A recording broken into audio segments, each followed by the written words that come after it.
I'm dead. I've been cornered by two obsessive psychos, and it's a total train wreck. A wolf in front of me, a tiger behind me, a double dose of crazy, and I'm the one caught in the middle. My childhood friend is currently wielding a pair of scissors, threatening to shred my clothes because she wants me to smell only like her. I was so terrified I practically hitched a ride on a midnight train to get out of town, seeking refuge with my socially anxious desk mate, the girl who's usually too quiet to even speak up in class. Looking at her innocent, harmless face, I thought I was finally safe. That lasted until her car pulled into the most expensive gated community in the city. She double-locked the door and flashed a smile that sent a chill straight down my spine. Turns out, the most elite hunters often disguise themselves as the prey. Caleb, since you've stepped onto my ship, don't ever plan on getting off. Honey, let me show you what love actually feels like. Wake up, loser. It's time to eat. Chloe Harrison's hand slapped my face, leaving a stinging heat behind. I snapped my eyes open to see her waving a hand in front of me. Get up, or your chicken wings will go to the dog. I shoved her hand away and grumbled. You're the loser. She didn't even get mad. Instead, she leaned in with a grin. You're the one who said if you're late for lunch, you're late for life. I rolled over, trying to catch another minute of sleep. Your life is fine. It's just your brain that's missing. All looks, no substance. The air went silent. A split second later, Chloe's claws were reaching for my ear. I bolted. In the back of the classroom, trying to dodge Chloe's reach, I tripped over someone's desk leg. It belonged to a girl who was usually a ghost in class, sitting there with her head down. The stumble sent me face first into Chloe's arms. She seized the opportunity to grab my ear tight. Run again. See what happens. Ow, ow, ow. Let go. People are watching. Chloe glanced at the girl at the desk and let out a cold snort. Who cares? It's not like you were shy when we were kids, and you used to cling to me to fall asleep. I quickly covered her mouth. This girl was a loose cannon. She'd say anything. I didn't notice, however, that the girl in the corner was staring at my back with an expression that would make your blood run cold. My name is Caleb Miller. I like to think of myself as a social butterfly, but honestly, I'm just a bit of a dense idiot. Chloe was still muffled behind my hand, making indignant noises. I leaned into her ear and hissed. We're in class. Give me some credit, will you? She bit my palm. I hissed in pain and yanked my hand back. Chloe lifted her chin triumphantly. We grew up in the same sandbox, Caleb. Stop acting like you're some innocent virgin. I ignored her and turned to the girl I'd almost crushed. Serafina Vance. She was the class ghost, always in the corner, always looking down. Class had been over for nearly an hour, yet she was still sitting there, motionless. I felt a pang of pity. Was she one of those students struggling to make ends meet? Maybe she was staying in the classroom to pretend she was studying just to skip the cost of lunch. Chloe followed my gaze and rolled her eyes. What are you staring at? Did she cast a spell on you? Ignoring Chloe's saltiness, I walked over to Serafina. Hey, you heading to the dining hall? Serafina visibly flinched. She slowly looked up. Her face was a pale, sickly white, and her eyes were wide and skittish, like a startled rabbit. She waved her hands frantically, her voice barely a whisper. No. It's okay. Exactly. She's broke and embarrassed. My knight in shining armor complex flared up instantly. Come on, let's go together. The more the merrier. Without waiting for an answer, I reached out and grabbed her sleeve. She tried to shrink away, but I was faster. Chloe stood by, crossing her arms and sounding petty. Caleb, is this a charity mission, or are you just hitting on anything that breathes today? Éclair de hair. Shut up and keep up. Chloe stomped her foot in frustration, but followed, anyway. The walk to the dining hall was awkward as hell. I was sandwiched in the middle, my fuming childhood friend on the left, and the trembling ghost on the right. Chloe waited until Serafina wasn't looking to give my arm a vicious pinch. You like her? She's not your type. I winced and whispered back. Don't be a jerk. She looks like she's having a hard time. Probably has family stuff going on. Chloe sneered. Since when did you become the town social worker? I don't want to fight. I turned to Serafina and switched into chatterbox mode. What do you usually like to eat? The stir-fry on the second floor is great, or the taco bar on the third. Serafina kept her head down, staring at her sneakers. No matter what I said, she just nodded or shook her head. But I failed to notice that behind her lowered lashes, there wasn't a hint of shyness. The dining hall was buzzing with the lunch rush. I told the girls to find a table while I grabbed the food. Since I assumed Serafina was short on cash, I wasn't about to just buy for myself. I got 3 identical meals based on my own favorites. I felt pretty proud of my thoughtfulness. Barbecue wings, loaded fries, and a side of greens. I set the trays down. Dig in. Serafina looked at the overflowing plate and whispered, Thank you. Her voice was soft and sweet, the kind that makes your heart flutter. Chloe, however, was in a different mood. She picked up her fork and started stabbing the chicken wing like she was trying to murder it. Caleb, are you actually brain dead? I bit into a wing and mumbled, what now? 3 identical meals? Do I look like a farm animal to you? She pointed at the meat. I'm on a diet. I'm not eating this grease. You did this on purpose. I swallowed and sighed. It's free food, Chloe. Don't be a brat. She slammed her fork down. I'm not eating it. I want a salad from the cafe upstairs. Then go buy one. Nobody's stopping you. You go buy it for me. No way. The line is out the door. Chloe's face flushed red with anger. She grabbed my wing and took a spiteful bite. If I don't get my salad, you don't get your lunch. I rose to the challenge and snatched the wing right back from her plate. Fine, let's trade. I'll eat yours. I don't care about your spit. I took a massive bite, looking her dead in the eye. Chloe's eyes went wide. She probably didn't expect me to be such a caveman. Who said you could eat that? Give it back. The two of us started bickering like toddlers over a chicken wing, completely forgetting Serafina was sitting right across from us. Finally, Serafina spoke up in a weak voice. Are you two really close? I froze, a piece of chicken still hanging from my mouth. Chloe stopped mid-swing, an awkward flicker crossing her face. I jumped to answer first. She's just a stalker. I can't shake her. Chloe exploded. Liar. You're the one who used to cry and beg me to play with you when we were kids. Who cried? You're the one who called me big bro, just so I'd help you with your math homework. Caleb Miller, you are so dead. Chloe looked like she was about to snap her plastic fork in half. We finished the meal by airing out each other's dirty laundry. Serafina ate silently, her movements slow and strangely elegant. She'd occasionally look up at us with a gaze I couldn't quite decipher. It looked like envy, or maybe jealousy. After lunch, we headed toward the dorms, but Serafina started walking in the opposite direction. You're not going back? I asked. She paused and murmured, I'm going to the library. Watching her slight, lonely figure walk away, my protective instincts flared up again. Such a studious, good kid. Chloe stood beside me, watching Serafina disappear with a cold gaze. Caleb, you should stay away from her. I shrugged. Why? She's harmless. She'll eat you alive. People who stay isolated like that usually have dark hobbies. That's why nobody likes her. Chloe turned and kicked me hard in the shin. I'm helping a professor with a research project. I won't be in class for the next 2 months. I rubbed my leg. Okay, so go. Why kick me? You better behave. Chloe grabbed my collar and pulled my face close. Her breath was warm against my skin. Less gaming, no looking at other girls. And you better sign me into every single lecture. Her eyes were fierce, like a wolf guarding its kill. If I find out you're hooking up with someone else, I'll break your legs. I held my hands up in surrender. Got it. Mercy, please. Chloe finally let go, gave me one last lingering look, and walked away. As I watched her leave, I felt a surge of relief. Finally, some peace. I was going to enjoy these next 2 months of freedom. The first week Chloe was gone was heaven. No one was kicking my chair in class. No one was stealing my snacks. I claimed a prime spot in the very back row, ready to sleep through the semester. But as soon as I put my head down, someone sat next to me. Serafina. She was clutching a few books, carefully sliding into the seat beside me. Is this seat taken? I looked up and waved her off. It's free. Seat wherever. She didn't bother me after sitting down. She just read quietly. My opinion of her shot up instantly. Unlike Chloe, who would poke me with a pen if she saw me sleeping, Serafina was a dream roommate. Gradually, she became my permanent desk mate. Every time I walked into the classroom, she had already saved a spot. 2 spots, actually. And there would always be a bottle of the iced tea I liked waiting on the desk. For me, I pointed at the tea. Serafina nodded shyly. To say thanks for lunch the other day. My ego was thoroughly stroked. Don't sweat it. I've got your back from now on. To return the favor for her being so considerate, I started taking care of her. I'd grab her lunch every day. Whatever I ate, she ate. I saw it as an act of charity, the pity of a stronger person helping out.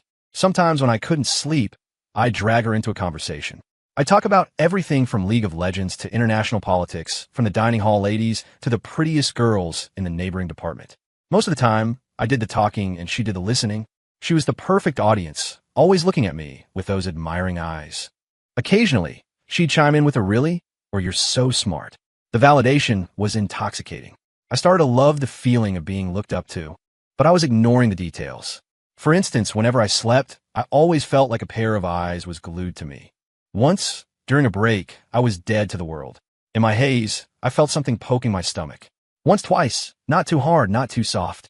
I opened my eyes, annoyed, and caught Serafina's finger as she scrambled to pull it back. What are you doing? I snapped. Serafina shrank back. Her eyes instantly welled up with tears. I'm sorry. Class started. The professor was looking at you. I looked up. Sure enough, the professor at the lectern was staring right at me. My anger evaporated, replaced by guilt. She was just trying to help, and I barked at her. My bad. Thanks, I muttered, rubbing my face and going back to sleep. As finals approached, we had a lecture in one of the large auditorium halls. The AC was cranked way too high, blowing cold air right down my neck. I'd stayed up all night gaming, so I was barely conscious, slumped over the desk trying to catch up on sleep. Serafina was in her usual spot next to me. In my half-dreaming state, I heard a faint whimper. Caleb, I'm cold. The voice was trembling, sounding like she was about to freeze solid. My brain was still in a fog, and I instinctively reached out for a blanket that wasn't there. The next thing I knew, a warm body was sliding into the crook of my arm. It was soft, smelling faintly of vanilla, like a human pillow. I subconsciously tightened my arm, pulling the heat source closer. I even adjusted my position to be more comfortable, resting my chin on top of her head. So warm. I let out a satisfied sigh and drifted deeper into sleep. I slept incredibly hard. At some point, I thought I heard voices near the door. Wait, isn't class over? That's a weird girl. Why'd she run back in? She's just staring at the back row. What's even back there? Then a mature, authoritative female voice spoke up. Are students these days really this bold about their relationships? My eyelids were too heavy to open. I only felt the person in my arms move slightly, burrowing deeper into my chest. The woman's voice laughed. Whatever. I won't disturb the young lovers. I don't need this hall until this afternoon anyway. I fuzzily wondered which idiots were making a scene in class. Probably going to get caught by a TA. Sometime later, someone tapped me awake. Student, wake up. Class ended ages ago. I jolted awake, and when I looked up, I nearly had a heart attack. Standing in front of me was none other than the professor of this course, Eleanor Vance. In student circles, she was known as the GPA Reaper. I scrambled to stand up and explain, only to realize I was still death-gripping a person. Serafina. She was curled up in my lap, her face buried in my chest, fast asleep. One of her hands was still clutching the hem of my shirt. The pose looked exactly like a couple waking up in a hotel bed. My face went nuclear. Professor, it's not. I mean, Eleanor Vance put a finger to her lips in a shushing gesture. She looked at me and Serafina with a gaze so motherly it made my skin crawl. It was like she was looking at a prize-winning puppy. Save it. I was young once too. She patted my shoulder hard. It's good to have energy, but watch your surroundings. This is a classroom. I wanted the floor to open up and swallow me whole. This was a massive misunderstanding. I tried to push Serafina away, but Professor Vance's next words froze me in place. She leaned in close, her voice dropping to a low, undeniable pressure. Since you've held her like that, you better take responsibility. Take good care of her, or I'll personally skin you alive. With that, she gave me a meaningful smile and walked out, leaving me holding Serafina in an empty, silent auditorium. Responsibility? For what? I just took a nap. Serafina happened to wake up right then. She rubbed her eyes, looking at me with total confusion. What happened? Is class over? Her cheeks were flushed, her eyes incredibly innocent. I looked at her, and the questions I wanted to yell died in my throat. Was I really going to ask, why did you crawl into my arms? That would just sound like I was blaming her for my own wandering hands. I let go, coughing awkwardly. It was cold. Serafina looked down, her blush deepening. Yeah, it was really cold. She didn't blame me. She didn't explain either. When finals ended, Chloe Harrison returned. I thought she'd be the same as always, grabbing my ear and asking if I missed her. But she wasn't. When we passed in the hallway, she looked at me like I was a total stranger and kept walking. I stood there, stunned, feeling a weird void in my chest. What was her problem? Did she lose her mind? I didn't want to beg for her attention, but after 2 days of being ghosted, I couldn't take it anymore. In the dining hall, I sat down across from her with my tray. Hey, 2 months away and you forgot how to talk. I tried to use my old teasing tone to break the ice. Chloe looked up. Her eyes were cold, indifferent, and possessed a flicker of something borderline manic. Leave. That was it. One word. She picked up her tray and walked away. Everyone was watching. Since when did Caleb Miller take that kind of disrespect? Fine. See if I care. In a fit of spite, I went straight to Serafina. If Chloe was going to be a bitch, I'd hang out with someone who actually liked me. For the next few days, I made a point of laughing and chatting with Serafina right in front of Chloe. I even handed Serafina my iced tea right under Chloe's nose. I caught Chloe watching us from a distance. Her eyes weren't just pouting or angry anymore. They were dark, filled with a shadow that looked like she wanted to burn the world down. At the time, I thought it was great. That's what you get for ignoring me. See? You're jealous now, aren't you? I had no idea I was throwing matches into a powder keg. Summer break started. I packed my bags and headed home, ready for a 2-month marathon of doing absolutely nothing. But as soon as I walked through the door, my parents stopped me. My suitcase was already sitting by the door. Mom, Dad, what's going on? Are you guys going on vacation? I was lost. My mom pushed the suitcase toward me. No, you are. Where? To get some real-world experience. To grow up a bit, my dad said sternly. I'm an adult. I don't need a life experience trip. I'm staying here. I threw my bag down and tried to dive onto the sofa. You're going. We already rented a place for you. The doorbell rang. When it opened, Chloe Harrison was standing there. She was pulling a massive pink suitcase, smiling like sunshine. The sight of it made my back go cold. Hi, Mrs. Miller. I'm here to pick up Caleb. Her voice was sweet, a total 180 from her coldness at school. My mom happily pushed me out the door. Go on, get moving. Stop annoying us. And just like that, I was kicked out my own house. Downstairs, I glared at Chloe. What is this? What kind of lies did you tell my parents? Chloe walked over and naturally hooked her arm through mine. I'm taking you to work, Caleb. I shoved her hand off. I'm not working. I'm relaxing. Fine, then relax. Chloe didn't get angry. She just grabbed my arm again, her grip surprisingly strong. I wasn't planning on making you work anyway. She leaned into my ear, whispering, you just need to stay in bed and be good for me. I didn't catch the double meaning. I just figured that if I didn't have to work and got a free apartment, it wasn't a bad deal. I followed her into a cab, and we drove to an old, rundown apartment complex on the outskirts of town. The buildings were crumbling, and every window was covered in thick iron security bars. It looked like a cluster of cages. The vibes here are terrible, I complained. It's quiet. No one will disturb us. Chloe pulled out a key. 2 burly men in black suits were standing by the door. My heart skipped a beat. Who are they? Why do you have bodyguards? Chloe opened the door and looked back at me with a smile. It was twisted, distorted, filled with a sick kind of satisfaction. To make sure you don't run away. Obviously, before I could process that, she barked an order to the men. Take him. Everything went black as the 2 massive guards lunged. I didn't even have time to scream before I was pinned to the floor. With my face pressed against the cold linoleum, I saw Chloe kneel down and pat my cheek. Caleb, honey, the real show is just beginning. I was dragged into the bedroom. It was a simple studio. The windows were covered with thick black blackout curtains. Not a single ray of light got in. There was nothing in the room but a king-sized bed, making the space feel empty and suffocating. The guards tossed me onto the mattress and pulled out several thick fabric restraints. What are you doing? This is illegal. I'm calling the cops. I thrashed and fought, but against 2 professionals, I was like a kitten in a bear trap. My hands were pulled over my head and lashed to the headboard. My feet were spread and tied to the foot of the bed. I was staked out like a target. Once I was secured, the guards filed out. Chloe walked in and locked the door behind her. Click. The sound hit me like a hammer to the chest. She walked to the bedside, looking down at me. The mask was gone. Her eyes were filled with raw, unadulterated obsession. Chloe, you've lost it. Let me go. I screamed, my voice cracking with fear. She ignored me. Her fingers traced a line from my cheek down to my throat. Her nails were cold, sending shivers across my skin. I was only away for 2 months, she whispered, as if talking to herself. 2 months, and you couldn't handle it. You had to go and sleep with that Serafina girl. You looked so comfortable in her arms. Her hand suddenly tightened around my throat. The air was cut off instantly. I stared at her distorted face, terror surging from my toes to my brain. Cough. Let go.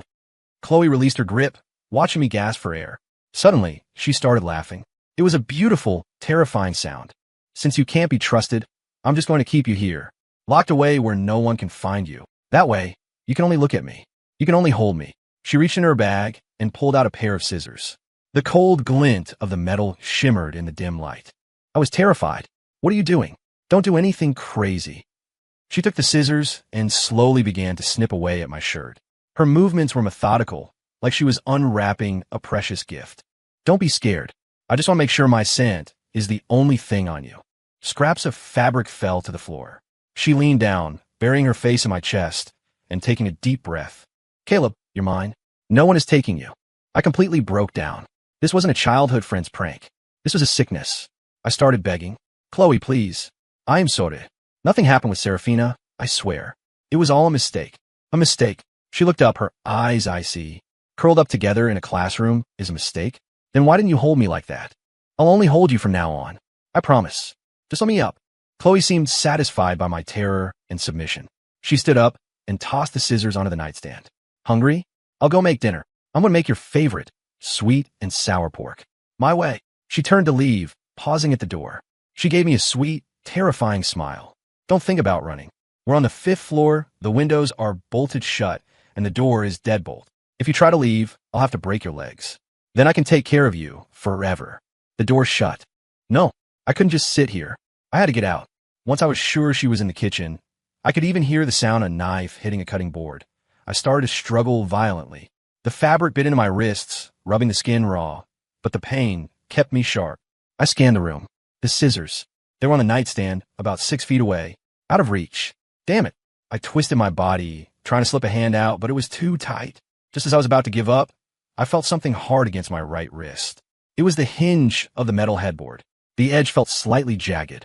It wasn't a blade, but if I rubbed the fabric against it enough times, it would eventually fray. Like a man drowning, I grabbed onto that hope. I started sawing my wrist back and forth against the hinge. 1, 2, 10 times. My wrist was bleeding now, a stinging, raw heat. But I didn't stop. I listened to the sounds from the kitchen, terrified she'd walk back in. The sound of sizzling meat was my countdown. Be a good boy. Caleb. Chloe's voice drifted from behind the door. My heart nearly stopped. I froze. The door creaked open an inch. She peeked her head in, holding a kitchen knife still flecked with bits of raw meat. We're out of soy sauce. I'm going to run to the corner store. I'll be right back. When I get back, we can eat. She flicked the knife playfully, her smile bright. I held my breath, forcing myself to look calm. Okay, go ahead. I'll be here. The door shut. Then the sound of the heavy front door opening, closing, and the deadbolt turning. She was gone.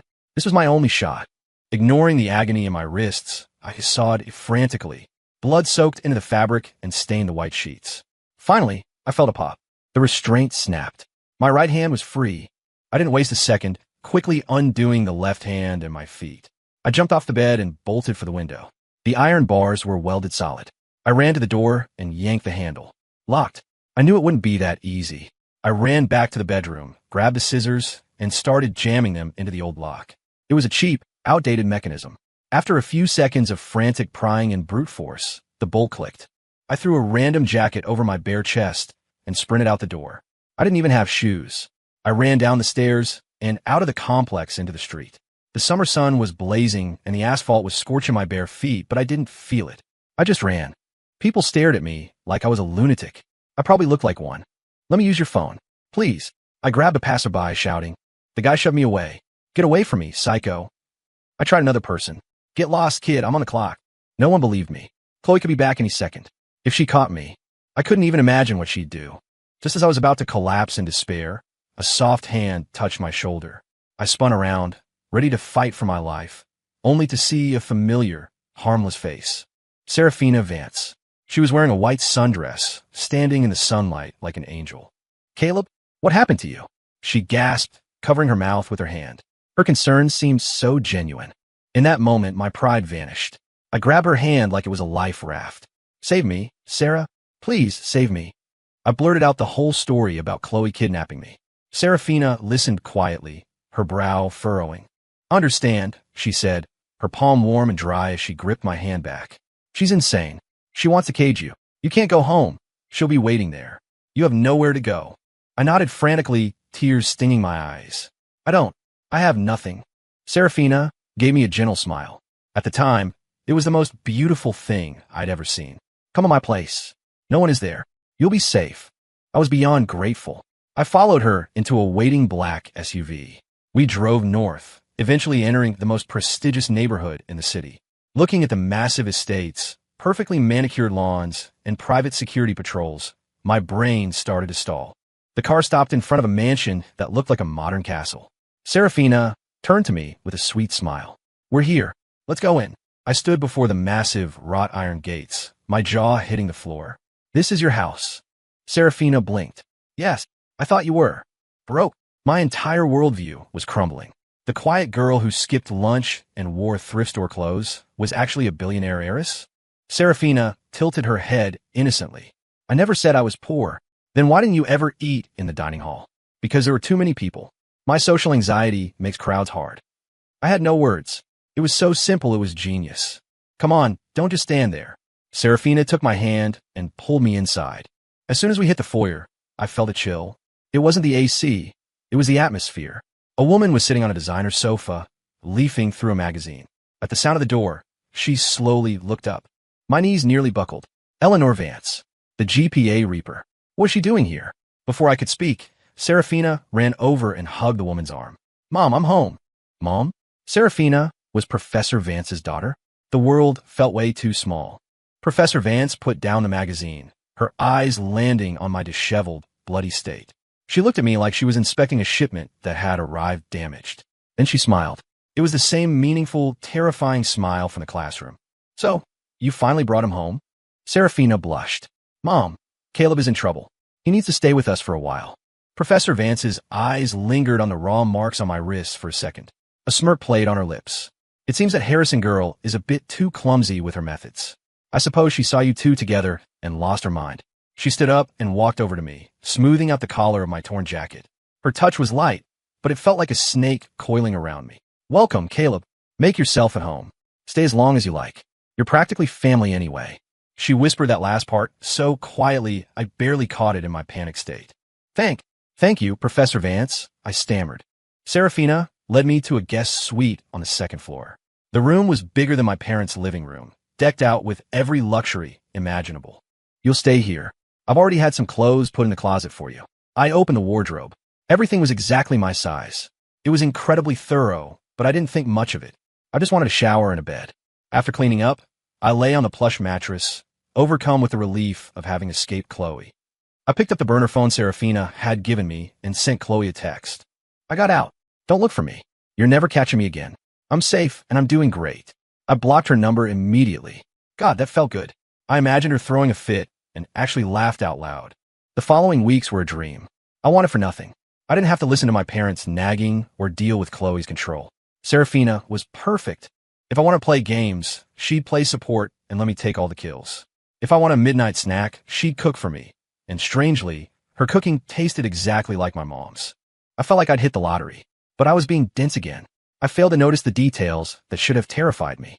Professor Vance's gaze became increasingly satisfied, like she was watching a project reach completion. The household staff started treating me with bizarre reverence, calling me sir or young master. Serafina never let me go out alone, always citing safety. It's too hot out, you'll get sunburnt. Chloe is still looking for you. What if she finds you? The mention of Chloe always made me cave. Fine, staying inside was safer. The comfort was slowly eroding my survival instincts. I was like a frog in a pot of warming water until the last day of summer break. Serafina made an incredible feast. She even opened a bottle of expensive red wine. To celebrate a perfect summer, she said, raising her glass. To the good life. I cheered, clinking her glass. After a few glasses, I was feeling pretty buzzed. Serafina suddenly asked, Caleb, when we go back to school, are you going to talk to Chloe again? I slammed my hand on the table. Talk to her? I'd have to be insane. That girl is a freak.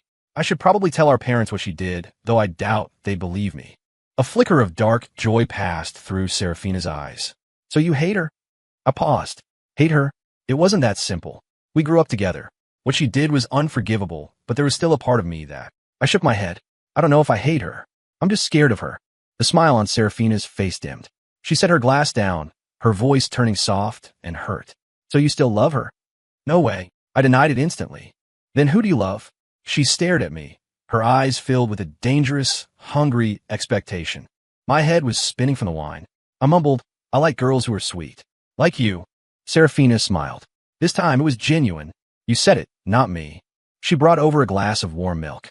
Drink this and get some sleep. We have to head back to campus tomorrow. I downed the milk in one go. It was sweet and warm. Good night, Serafina. She leaned in and kissed my forehead. Her lips were cold and soft. As the alcohol took hold, I fell into bed, my eyelids feeling like lead. I slipped into a deep, heavy sleep. I had a dream, an incredibly vivid, intense dream. In the dream, I was holding a soft body, lost in a haze of passion. The person was more than willing. They were driving the rhythm. Through the fog, I thought I heard a phone ringing. A voice whispered right into my ear, breathless. Mom. Yeah. Come early tomorrow. When you come to my room, make sure you bring the paperwork. Was it a dream? Why did it feel so real? I tried to open my eyes, but my body wouldn't obey.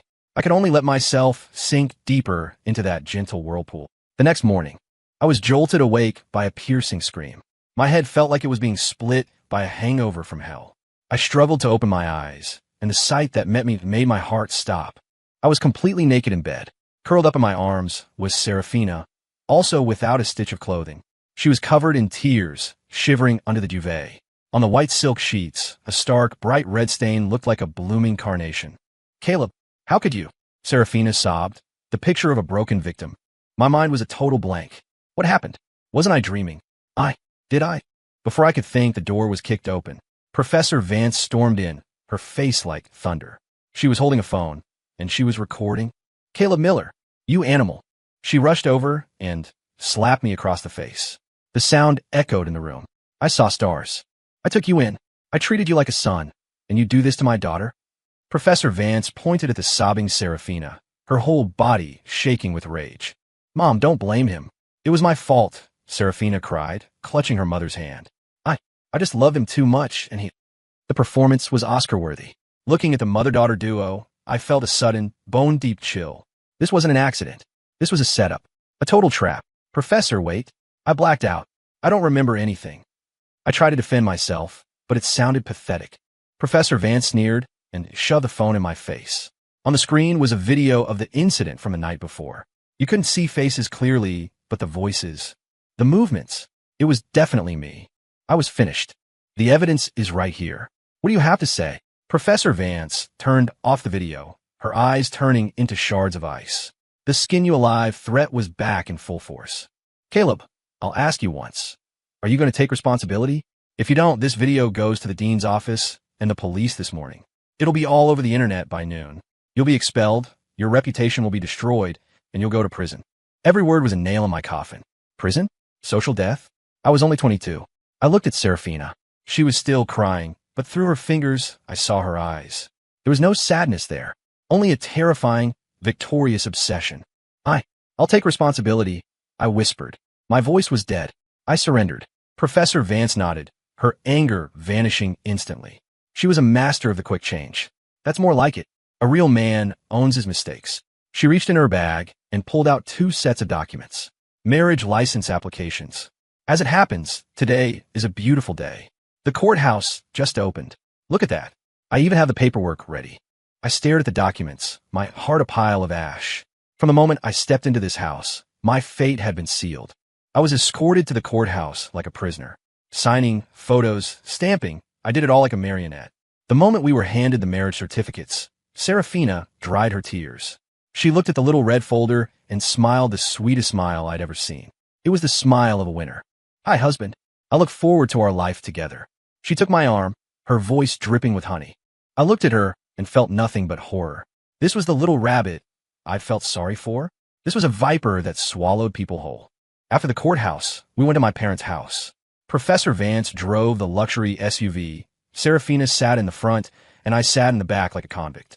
When we walked in and showed my parents the certificate, their jaws nearly hit the floor. What on earth happened? My mom stammered. Serafina went full method actor. She burst into tears and fell to her knees before my mother. Mrs. Miller, Mom, it's our fault. We were both so in love, and things got out of hand. Caleb didn't want to stay, but my mother forced him to do the right thing. In one speech, she painted me as a deadbeat who played with her heart, while she was the devoted, tragic girl who sacrificed everything for love. Professor Vance added the finishing blow. Look, they were impulsive, but now that they're married, we're family. If Caleb ever mistreats my daughter, I won't stand for it. My parents were stunned. They looked at the beautiful, sweet daughter-in-law and then at my miserable face. They chose their side instantly. You total bastard. How could you do that to her? My dad grabbed a yardstick and started chasing me around the room. Dad, stop. It was a setup. I yelled, but nobody believed me. In my own home, I was a pariah. Serafina pretended to try and stop my dad, but she was watching me the whole time with a hidden, wicked smirk. The deal was done. I was a married man. On the first day of a new semester, Serafina dropped the quiet girl act. She wore designer clothes, perfect makeup, and clung to my arm as we walked across campus. I was dragged along like a trophy.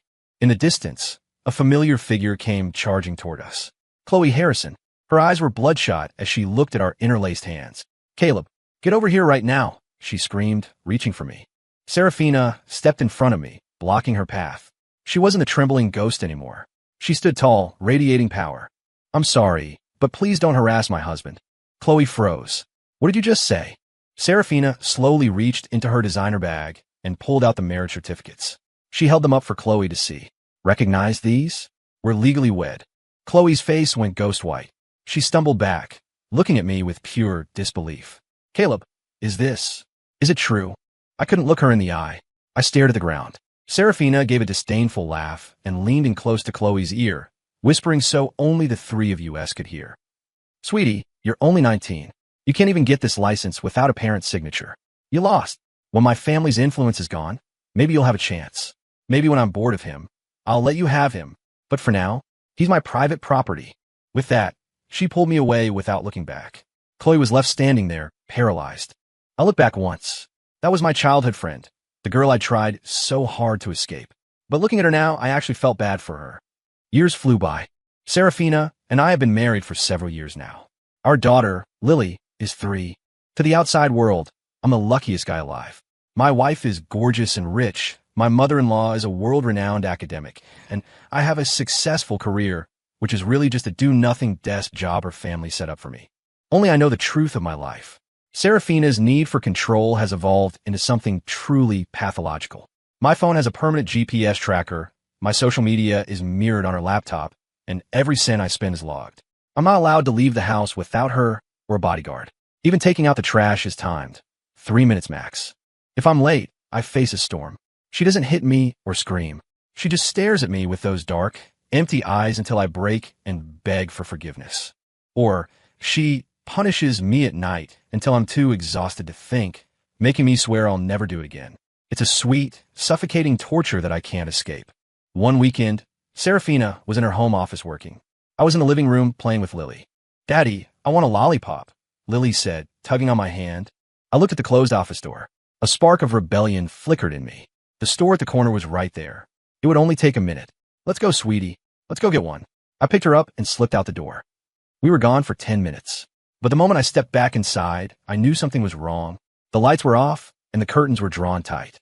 Serafina was sitting in the middle of the sofa, a pair of scissors in her hand, slowly snipping the heads off a bouquet of roses. Snip, snip. The sound felt like it was echoing against my throat. "You're back," she said. I broke out in a cold sweat. Serafina didn't look up. Her voice was terrifyingly soft. "Where were you?" "Lily wanted a lollipop. We just went to the corner store. I used our daughter as a shield." Serafina slowly raised her head. Her eyes were hollow, dark pits. 10 minutes. She stood up and walked toward me. "What if Chloe had found you in those 10 minutes? What if you'd been in an accident? What if you were trying to run away with someone else?" Her voice rose as she reached out and twisted my ear hard. "Ow, I'm sorry." In my arms, Lily started crying, hitting Serafina's hand with her lollipop. "Bad mommy. Don't hurt daddy. He just got me a treat." Serafina looked at our daughter, her gaze cold and devoid of warmth. "You little traitor." She looked back at me. "Go to the bedroom. Kneel. No sleep tonight. Reflect on what you've done." I gave a bitter smile, put Lily down, and walked into the bedroom. I knelt on the hardwood floor, a practiced movement by now. Looking out the window, through the security bars that split the sky into segments, I thought back to that summer. I thought about Chloe's rundown apartment. Back then, there was only a rope. I escaped one cage, only to fall into a much more beautiful trap. And this time, I'm never getting out. Not in this lifetime.